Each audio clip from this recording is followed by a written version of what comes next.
ఓం నమో నారాయణ. జై శ్రీమన్నారాయణ. జనగణమన అధినాయక జై హే, భారత భాగ్య విధాత. ఆ భారత భాగ్య విధాతకే జయము కలుగునుగాక. ఇంతవరకు మనం భవిష్య పురాణం వేదవ్యాస విరచిత సంపూర్ణ భవిష్య మహాపురాణంలో ప్రథమ ఖండం ప్రతిసర్గపురం ప్రథమ ఖండం మొదటి 6 అధ్యాయాలు చూసుకున్నాం. నారాయణం నమస్కృత్యం నరం చైవ నరోత్తమం దేవీం సరస్వతీం వ్యాసం తతో జయముధీరయేత్.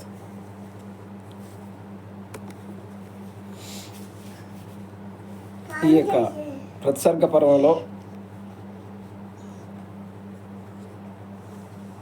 మొదటి 6 అధ్యాయాల్లో సత్యయుగం, త్రేతాయుగం, ద్వాపరయుగం, అలాగే కలియుగం, ఈ యుగాల్లో మనం ఇంతవరకు చూసినటువంటి 6 అధ్యాయాల్లో కూడా మనం 6 అధ్యాయంలో వారి కుమారులు అంటే కశ్యప సంతతి, వారి ప్రజల యొక్క కశ్యప ప్రజాపతి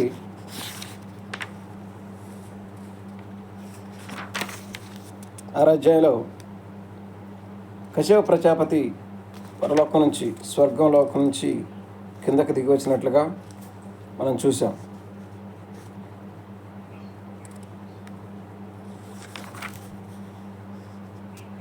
ఆయన 120 సంవత్సరాలు మాత్రమే జీవించినట్లుగా మనం గమనించాం.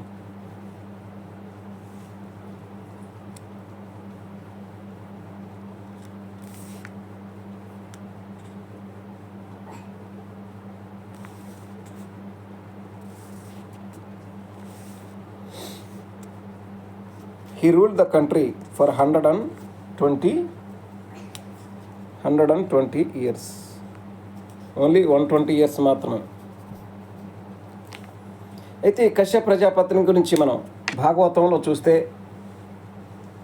శ్రీమద్ భాగవతంలో అదితులకి తనే మూల పురుషుడిగా, అంటే ఆదిత్యులకి, దైత్యులకి, దానవులకి, యక్షులకి, మరుతులకి, నాగులకి, వీళ్ళందరూ కూడా తినే మూల పురుషుడిగా మనం శ్రీమద్ భాగవతంలో గమనించవచ్చు. అయితే నేను ఈ 6 అధ్యాయాలను అనాలిసిస్ చేస్తే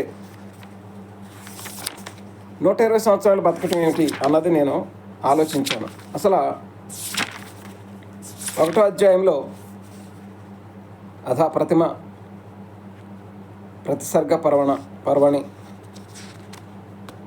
సత్యయుగంలో చూస్తే Ikshvaku, that sneezed a son named Ikshvaku was born to him. He ruled the earth for 36,000 years. 36,000 సంవత్సరాలు. ఇక్కడ కలియుగంలోకి వచ్చేటప్పుడు చూస్తే 1వ అధ్యాయంలో భవిష్య పురాణం ప్రతిసర్గపురం 1వ అధ్యాయంలో చూస్తే 36,000 సంవత్సరాలు ఇక్ష్వాకు అనే రాజు పరిపాలించినట్టు చూస్తే 6వ అధ్యాయంకి వచ్చేటప్పుడు కశ్యపుడు, ఈయన కూడా స్వర్గలోకానికి దిగి వచ్చిన కశ్యపుడు, he ruled the country. Kashyapa functioned during the time of their sons and grandsons. The sage Kashyapa functioned as a ruler. He ruled the country for 120 years. ఎందుకంటే 120 సంవత్సరాలు మాత్రమే అన్నది నేను గమనించాను. ఇక్కడ అలాగే ఇంకా మధ్యలో కూడా చూద్దాం. మన సత్యయుగం, త్రేతాయుగం, ద్వాపరయుగాల్లో ఏ విధంగా మనిషి యొక్క ఆయుష్ తగ్గుకుంటూ వచ్చిందో మనం గమనిద్దాం. సత్యయుగంలో 36,000 సంవత్సరాలు ఇక్ష్వాకు మహారాజు. ఇంకా 3rd ఫేజ్కి వచ్చేటప్పటికి, 3వ చరణంకి వచ్చేటప్పటికల్లా 30,000 ఇయర్స్ మాత్రమే. తర్వాత త్రేతాయుగంలోకి వచ్చేటప్పటికల్లా Dilipa ruled the country for 10,000 years. Raghu Raghuraju గారు ఆయన rule the earth for same length of period 10,000 సంవత్సరాలు. 36,000 సంవత్సరాల నుంచి 10,000 సంవత్సరాలకి ఈ త్రేతాయుగంలోకి తగ్గిపోయింది. సత్యయుగం నుంచి త్రేతాయుగంలోకి వచ్చాడు. అలాగే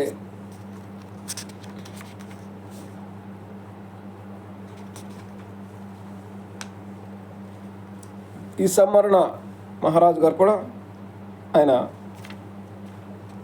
స్వర్గంలోకి వెళ్ళి మళ్ళా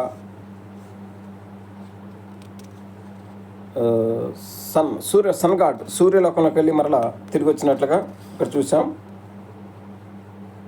ద్వాపరయుగంలోకి వచ్చినప్పటికల్లా ఎంత వయసు ఉంది? 10,000 సంవత్సరాలు. సంవరణ రూల్ ఫర్ 10,000 years, 10,000 సంవత్సరాలు మాత్రమే. అది ద్వాపరయుగం మొదటి చరణంలో. తర్వాత కురు రాజు, కురు వంశం ద్వాపరయుగంలో. The ruler Kuru reached the heaven with human body. ఈ కురు రాజు గారు కూడా స్వర్గలోకాన్ని శరీరంతోనే వెళ్ళినట్లుగా ఇక్కడ గమనించాలి. The king Vrishni of Satvata race by living in Mathura conquered the entire area and put it under his kingdom. With the help of surprising boon of lord Vishnu he ruled the region for 5,000 years. ద్వాపరయుగం సంవరణ రాజు గారు పరిపాలించే టైంలో 10,000 సంవత్సరాల నుంచి 5,000 సంవత్సరాలకి తగ్గిపోయింది ఆయుష్. ఒక మూడో ఫేజ్లో ఒక వ్యక్తి మాత్రం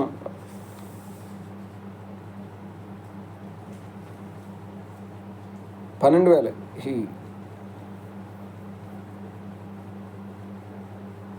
Ksheta and was spread in the area of 20 yojanas, acting on the chief. Third phase lo the king Kuru together with his queen known as Sukeshi arrived in Bharata and built Kurukshetra, auspicious Ksheta, and was spread in the area of 20 yojanas. Acting as the chief of the region, he graced it for 12,000 years. 12,000 సంవత్సరాలు. Srikrishna incarnated on earth and for 135 years and then proceed to Goloka. ఇది ద్వాపరయుగం. అంటే 10,000 సంవత్సరాలతో మొదలయ్యి 5,000 అట్లాగా వాళ్ళ వయసు తగ్గిపోయినట్లుగా గమనించాం. ఇక ద్వాపరయుగంలో చాప్టర్ 4లోకి వస్తే ద్వాపరయుగం చివరిలో, అంటే ఇక ద్వాపరయుగం చివరి అనకూడదు, ఇది కలియుగం అనాలి. అంటే శ్రీకృష్ణుని నిలయడం తర్వాత ఇక్కడ 4వ చాప్టర్లోకి వచ్చి చూస్తే ఆదమ మ్లేచ్ఛ రాజు విష్ణుకర్దముని యొక్క సంతతి. His age is said to be 930 years. అదమ హవ్యావతులు వీరి యొక్క వయసు 930 సంవత్సరాలు. ఇక హనుక వీళ్ళందరూ, ఇది హనుక రాజు గారి టైంలో జలప్రళయం వచ్చినట్లుగా, న్యూహ రాజు గారు అది జలప్రళయం వచ్చినట్లుగా మనం గమనించాం. తర్వాత జలప్రళయం తర్వాత, కలియుగంలో జలప్రళయం తర్వాత షీమ, న్యూహ గారికి Shem Ham Japheth Shem was the first born. The మ్లేచ్ఛ king rule the country for 500 years. 500 సంవత్సరాలకే తగ్గిపోయింది. కలియుగం మొదట్లో ఆరంభంలో 930 సంవత్సరాలు, అంటే ముఖ్యంగా 1000 సంవత్సరాల కన్నా తక్కువగానే. సత్యుగంలో 36,000 సంవత్సరాలు బ్రతికిన వాళ్ళు కలియుగంకి వచ్చేటప్పటికల్లా, కలియుగం ఆరంభంకి వచ్చేటప్పటికల్లా 900, అంటే 1000 సంవత్సరాల కన్నా తగ్గిపోయింది ఇంకా ఆయుష్. 500 years ఓన్లీ జలప్రళయం తర్వాత. ఇంకా ఇట్లా చూస్తే మోసాచార్యులు వీళ్ళందరూ చూస్తే ఇంకా తగ్గిపోయింది వాళ్ళ వయసు, 100 సంవత్సరాలు అట్లాగా. కశ్యప ప్రజాపతి, ఈ కశ్యపుడు he ruled the country, he's a ruler.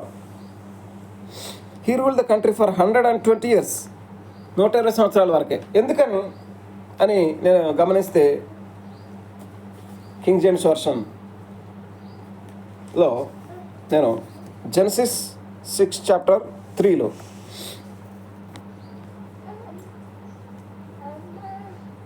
And the Lord said, My spirit shall not always strive with man, for that he also is flesh, and his days shall be 120 years.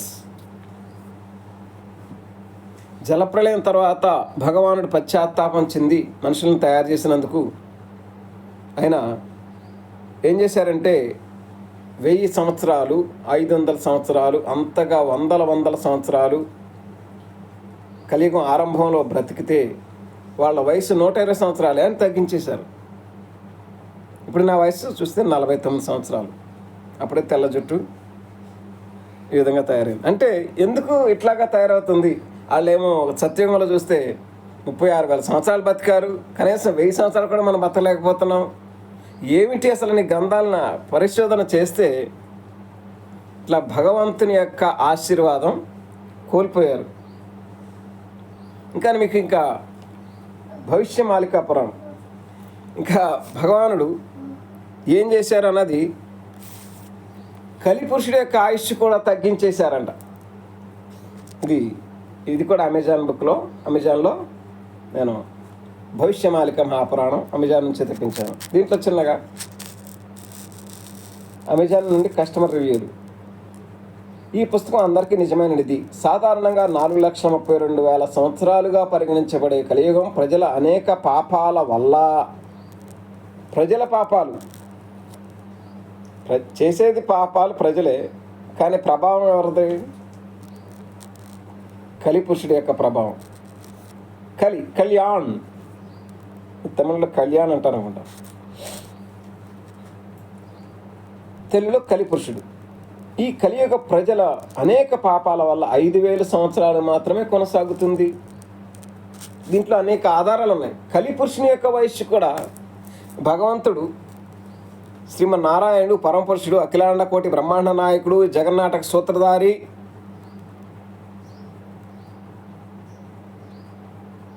విశ్వాకారుడు విశ్వరూపుడు విశ్వేశ్వరుడు గణేశుడు సైన్యములకు అధిపతి ఈయన అల్లా నారాయణుడు క్రీస్తు యేసు ఏకైక దేవుడు ఏకో నారాయణుడు. అయినా చెప్పేదేంటి ఏమిటంటే ఆ భగవానుడు మనుషుల యొక్క ఆయుస్సు 120 సంవత్సరాల వరకే తగ్గించేశారు. మనుషులకి మాత్రమే కాదు, కలిపురుషుడు కూడా, అంటే యుగధర్మం అనేది ఒకటి ఉంటుంది. కలిపురుషునికి కూడా భాగవతం ప్రకారం 4,32,000 సంవత్సరాలు బ్రతకాల్సిన కలిపురుషుడు అతని యొక్క వయస్సు, ఇది తెలుగులో పండిట్ శ్రీ కాశీనాథ్ మిశ్రా గారు దీన్ని మనకి అందుబాటులోకి తీసుకొచ్చారు. 4,32,000 నుంచి 5,000 సంవత్సరాలు మాత్రమే కొనసాగుతుంది. లక్షల సంవత్సరాల నుంచి 1,000 సంవత్సరాల్లోకి తగ్గించేశారు కలియుగాన్ని. కలిపురుషుడి యొక్క ఆయుష్ కూడా భగవంతుడు తగ్గించేసినట్లుగా భవిష్య మాలికా పురాణం, ఇది ఎవరంటే అచ్యుతానందదాస్ గారు 600 సంవత్సరాల క్రితమే నీలాచల నివాసాయ నిత్యాయ పరమాత్మనే భవద్ర సుభద్రాభ్యాం జగన్నాథాయతే నమః పూరి జగన్నాథ స్వామి వారి ఆధ్వర్యంలో రాసినటువంటి భవిష్య మాలికా పురాణం ప్రకారం కలిపురుషుని యొక్క ఆయుష్ కూడా, కలియుగం యొక్క ఆయుష్ కూడా 4,32,000 సంవత్సరాల నుంచి 5,000 సంవత్సరాల వరకే కుదించేసినట్లుగా గమనిస్తున్నాం. మనుషుల యొక్క ఆయుష్ ఎంత ఉండేదో తెలీదు అని, అంటే సత్యయుగంలో 36,000 సంవత్సరాలు ఈ యొక్క మనమంత్రంలో అంతకుముందు మనమంత్రాల గురించి అసలు నాకు ఆలోచించడానికి కూడా నాకు అవకాశం లేదు. ఇది 28వ సత్యయుగం, అంటే 28వ ద్వాపరయుగం, 28వ కలియుగం అని ఇట్లాగా చెప్తున్నారు. అయితే ఈ యొక్క కలియుగంలో 28వ కలియుగంలో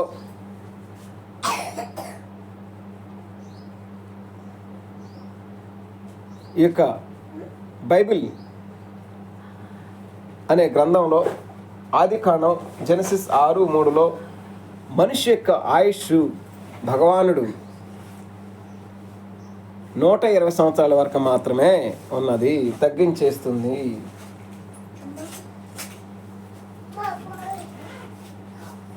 At his days shall be in 120 years.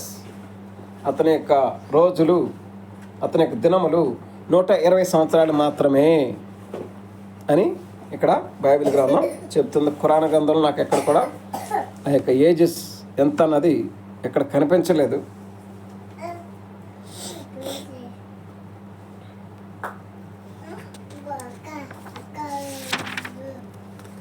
అసలు చూద్దాం, కలిపురుషుని యొక్క ఆయుష్ విచిత్రంగా ఉంది అని అనుకుంటున్నారు. అధ్యాయం 4, ఏ పాపాలు చేయటం వలన కలియుగ పతనం అవుతుంది. చతుర్యుగ గణన ప్రకారం కలియుగం 4,32,000 సంవత్సరాలు అనుభవించవలసి ఉన్నది. కానీ మనుషులు చేసే పాపకర్మల వలన కలియుగం యొక్క ఆయుష్ క్షీణిస్తుంది. భవిష్యమాలిక గ్రంథాల ప్రకారం ఏ 35 రకాల పాపం వలన కలియుగం కాలము క్షీణించబోతుందో వాటి పేర్లు ఈ క్రింది విధంగా ఉన్నాయి. 1 తండ్రి హత్య, 2 మాతృహత్య, 3 స్త్రీ హత్య, 4 శిశు హత్య, 5 గోహత్య, 6 బ్రహ్మహత్య, 7 భ్రూణహత్య, 8 మాతృ అపహరణ, 9 సోదరి అపహరణ, 10 కన్యా అపహరణ, 11 సోదరుని భార్య అపహరణ, 12 వితంతు స్త్రీ అపహరణ, 13 పరాయి మహిళ అపహరణ, 14 స్త్రీ హరణ, 15 గర్భిణీ స్త్రీ అపహరణ, 16 కుమారి అపహరణ, 17 జంతు అపహరణ, 18 భూమి హరణ, 19 పరాయి సంపద అపహరణ, 20 మ్లేచ్ఛ వేషధారణ, 21 తినకూడని ఆహారం తినడం, 22 గమ్యం లేని ప్రయాణం, 23 అతి నిరాశ, 24 కుటుంబ వైరాగ్యం, 25 స్నేహితుని మోసం చేయడం, 26 విశ్వాసఘాతం, 27 తక్కువ కులం వారితో ప్రీతి చెందడం, 28 నగ్నంగా స్నానం చేయడం, 29 నగ్నంగా పడుకోవడం, 30 తప్పుడు ప్రసంగం చేయడం, 31 సద్గ్రంథాలు నిందించడం. చూడండి, 31 సద్గ్రంథాలు నిందించడం అంటే సద్గ్రంథాలు సరైన ప్రత్యక్షత లేకుండా హిందువులు ముస్లిం గ్రంథాలని, ముస్లింలు క్రైస్తవ గ్రంథాలని, ఇట్లాగా దాంట్లో మార్పులు చేర్పులు అయితే జరగవచ్చు. దాన్ని గ్రంథాలను నిందించడం, ఆవు మేత పచ్చిక బయళ్లను, శ్మశాన వాటికను ఆక్రమించడం, తులసీమాతను 33 తులసీమాతను పూజించకపోవడం, 34 విష్ణుమూర్తిని పూజించకపోవడం, 35 తండ్రిని తల్లిని పూజించకపోవడం, గౌరవించకపోవడం. తండ్రిని తల్లిని గౌరవించకపోవడం అది కూడా అంటే త్రేతాయుగంలో చూస్తే శ్రీరామచంద్రుడు తండ్రి మాట ప్రకారం అతను పితృవాక్య పాలన ప్రకారం అతను గౌరవించినట్లుగా అక్కడ అది కష్టమైనప్పుడు కూడా గౌరవించినట్టుగా చూస్తున్నాం. కానీ ఈ కలియుగంలో ఈ 35 రకాల పాపాల వలన కలియుగ యొక్క ఆయుష్ అంటే ఈ కలియుగం యొక్క ఆయువు 4,32,000 సంవత్సరాల నుండి క్షీణించి కేవలం 5,000 సంవత్సరాలు మాత్రమే ఉండును. ద్వాపర యుగంలో శ్రీకృష్ణుడు మరియు అతని ప్రాణ స్నేహితుడు అర్జునుడి మధ్య జరిగిన సమయంలో అర్జునుడు మహాప్రభు శ్రీకృష్ణుల వారిని కలియుగం ముగింపు, ధర్మ సంస్థాపన మరియు కల్కి భగవానుల అవతారం గురించి ప్రశ్నిస్తాడు. అప్పుడు శ్రీకృష్ణుడు అర్జునుడికి అనేక లీలల గురించి వివరిస్తాడు. ఆ విషయాలను మహాపురుష అచ్యుతానంద మహారాజ్ తన చౌషటి పటాల, నీల సుందర గీత మొదలైన అనేక గ్రంథాల్లో వ్రాశారు. అర్జునుడు మహాప్రభు శ్రీకృష్ణుడు ఇలా అడిగాడు, ఓ దేవా, దయచేసి ఏ పాపాల కారణంగా కలియుగ ఆయువు 4,32,000 సంవత్సరాల నుండి 5,000 సంవత్సరాలు మాత్రమే ఉండను, మరి ఏ పాపాల కారణంగా ఎంతంత క్షమించను దయచేసి చెప్పండి అంటూ ప్రార్థించను. అప్పుడు శ్రీకృష్ణుల వారు ముఖ్యమైన పాపకర్మల గురించి ఇలా వివరించను. ఇది చూపిస్తే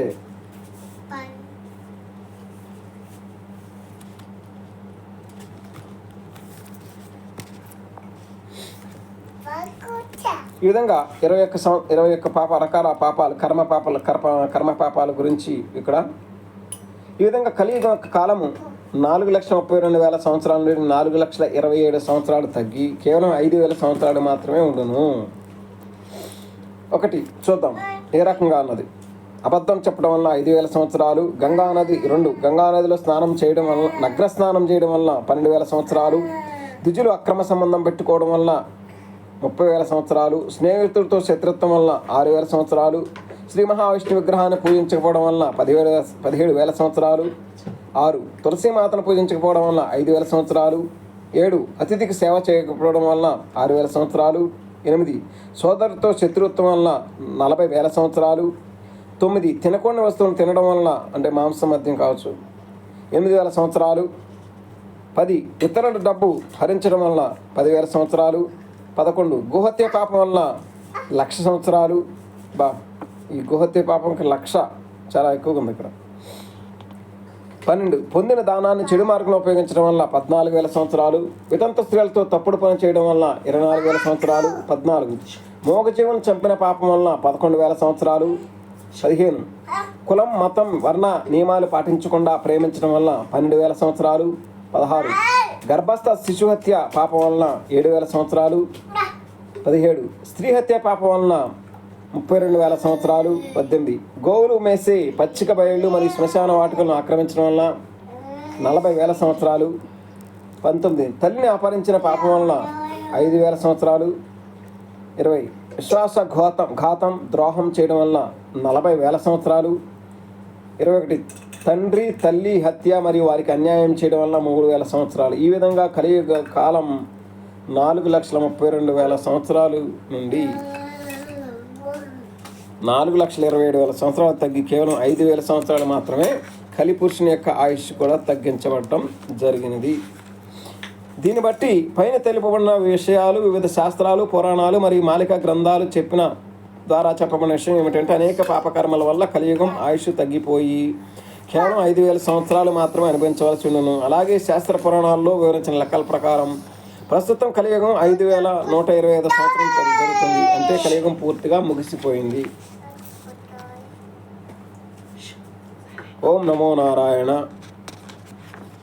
ఓం నమో నారాయణ. ఇక మనం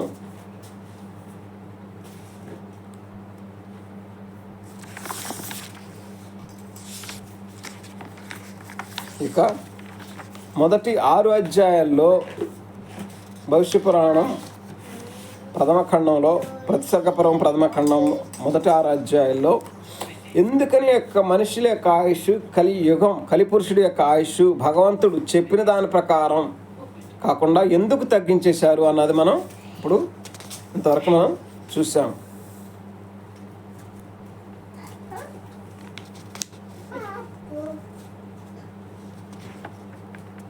తర్వాత అంటే కలియుగంలో రాబోయే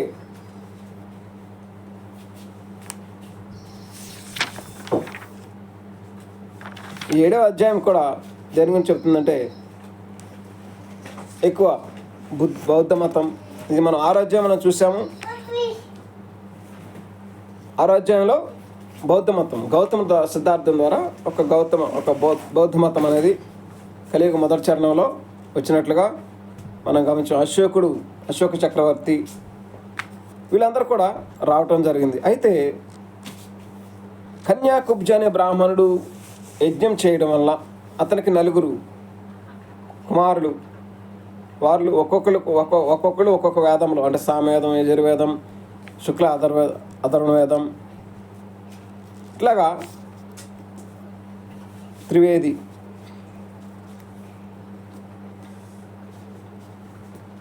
నలుగురు కుమారులు కూడా 4 వేదాల్లో పాండిత్యం పొంది వాళ్ళు గొప్ప ఐరావతాన్ని సంపాదించి వాళ్ళు అశోక చక్రవర్తిని ఓడించటం, దాని ద్వారా 4 లక్షల బౌద్ధుల్ని వీళ్ళు ఓడించేయడం జరిగింది. ఇది ఆ విధంగా 6వ అధ్యాయం ముగించబడింది. 7వ అధ్యాయంలో మనం చూద్దాం. దీంట్లో